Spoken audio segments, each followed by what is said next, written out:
استقبل اسئلتكم لهند بومشمر. والله من فضاوة يعني ما في شيء انت اسوي. شغاله الساعه 8 حتى نسمعك. يلا بس كم سؤال لهند. يلا على هند، بما انها هي مشغوله بالسناب شات، عمرها ما تبغى ترد.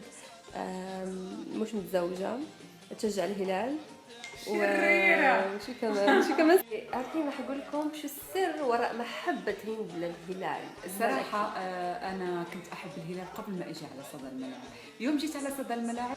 يوم جيت على صدى الملاعب لقيت حالي اني احب كل الدوري، يعني الواحد كان فيه كمان مبدع احبه اكثر. بس الحب للحبيب خلي اللي قلت لك الحين واحد يقول كم عمركم؟ كم هذا السؤال الصعب يعني. لا قولي جبنا عريس يعني عشان بس انا طيب هنودة، يسألون كم عمرك؟ هل بسالة اللي ما بغيناش، اللي احنا ما كنبغيوش. في واحد هندي يقول ابي اتزوجكم انتوا الاثنين. والله شوف عني انا بصراحه ما اقدر، مشغوله شوي فاليومين مشغوله. طيب يا سيدي لا تزعل، والله احنا بنمزح معك، والله احنا طيبات وبنمزح معك. بس ترى صعب، احنا الاثنين صعبه. اختار واحده الحين، حدد. هندي يسالوا ليش اخترتي المجال الرياضي؟ والله المجال الرياضي هو اللي اختارني، عاشقني فبذلت المشاعر. طيب يقولون صديقة غيري أنا يعني تعرفينها، أول تجربة إعلامية لك؟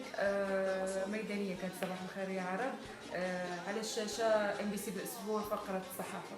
طيب هند كملي يعني واحد كمل. كنت تقدم برنامج بحال ذا فويس بحال أرب ايدل سميتو استوديو دوزام. أنا وكنت تلبس زوين كاع عليك كافطون القفطان. في سؤال مهم، واحد يسأل احكوا لنا كيف حياتكم قبل الشهرة والحين بعد الشهرة. بالنسبة لي ما تغيرت لأن حياتي أيوة بالنسبة لي أنا بعيدة كل البعد عن جنون الشهرة. أحب البساطة والناس البسطاء والعفوية، ما تخلي الشهرة تسرق، ما تخلي الشهرة تسرق أي شيء من خصوصيتي من ضحكتي، بالعكس أتعامل معها بكل بساطة. تشجعين يا مريم؟ يا مريم مين تشجعين؟ مريم هلالية ولا نصراوية؟ مريم نصر ولا الهلال؟ أكيد أنت تحب النصر. لا مريم أنت أكيد ملكية هلالية. صديقة غيري؟ مالي غيرك مالك إلا حبايب. يا سلام صافي يا سلام، شو بدي بعدها؟ ماشي غنمشي للمعسل انا خدامه ما يلا باي. يلا نتمنى انه جاوبناكم على الاسئله، كنبغيكم بزاف.